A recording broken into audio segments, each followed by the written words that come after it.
Сайн байцгаана уу хүүхдүүдээ. Та нартай шинэ 7 хоногийн мэнд хүргэе. За өнөөдрийн хичээлийн сэдэв бол татлан бичвэрээс унших. Тэгэхээр татлантэйгээр уншиж хүчиж үзцгээе. За татлан бичих нь хувь хүмүүрийн онцлогтой адил онцлогтойч ерөнхий адил тал титэм шүд хийлгүй татлан бичдэгт энэ бичгийн ижил тал нь оршиж байна. Тэгэхээр хэдүүлээ өнөөдөр үндэсний бичгийн үсгүүдийг буюу цагаан толгойг хэрхэн татлан бичиж болдог вэ гэдгийг үсэг бүрээр нь харж судалцгаая. За дэлгэцэнд энэ 100 гаруй талд нь энэ байгаа нь болохоор Монгол бичгийн цагаан толгой. За баруун гаруй талд нь байгаа нь хэрхэн таталж бичдэг вэ гэсэн бичдгийг харьцуулж хэдүүлээ харж судалнаа.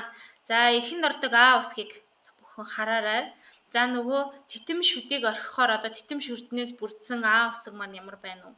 Э маань ямар байна уу гэх мэтчлэнгээр судална. За дараагийн үсгүүд болохоор хөвчлэн нумт үсгнүүд харагдаж байна тийм үү? За энэ Б, П, Х, Г үсгнүүд байна.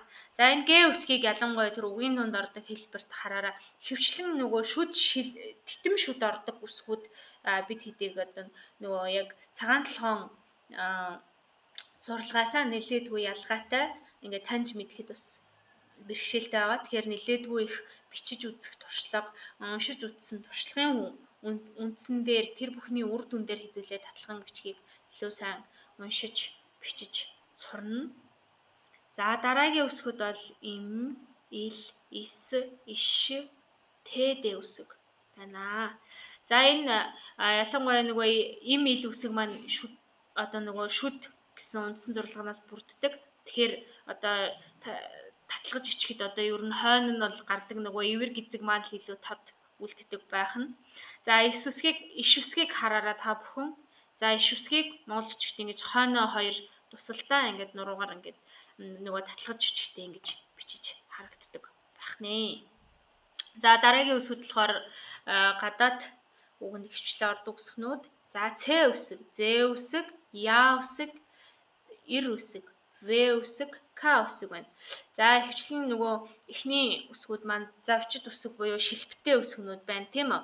За тэгэхээр энэ үсгнүүдийг нөгөө шүд титэм бага ордог учраас ерөнхий хэлбэрийн хувьд бол бас нэлээд төстөвтөр байгааг таад маань ажиглаж байгаа хаа. За тэгээ хэдүүлээ дараах нөгөө дадлгуудыг уншиж үзье.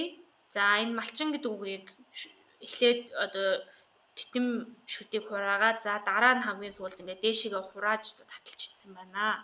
За малчин, дэлхий, дэвтэр гэсэн үгнүүдийн хэрхэн бичсэнийг харьцуулаад уншаарай хүүхдүүдээ.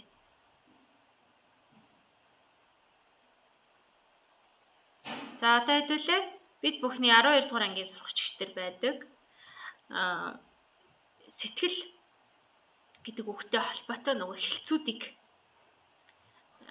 энд татлаж ичсэн бичвэрийг харж байна. За та бүхэн бичлэгийн төгсгөлд бичлэгээ зогсоогоод энэ холбоо үгнүүдийг бүгднийг уншаад за тэгээд харьцуулаад за өөртөө бүгдээрээ туршлага хоригдлуулаарай. За тэгээд илүү их татлан бичвэрүүдийг уншихыг хүсвэл та бүхэн Хүмүүн бичих сонины татлан бичгийн булан за тэгээд интернетээс татлан бичвэр гэдээ хайхад олдноо. Тэгээд илүү сайн өөрөө туршиж бичиж үзэх, уншиж үзэх хоёр бол илүү сайн суралцахын үндэс юм шүү. Анхаарал хандуулсанд баярлалаа.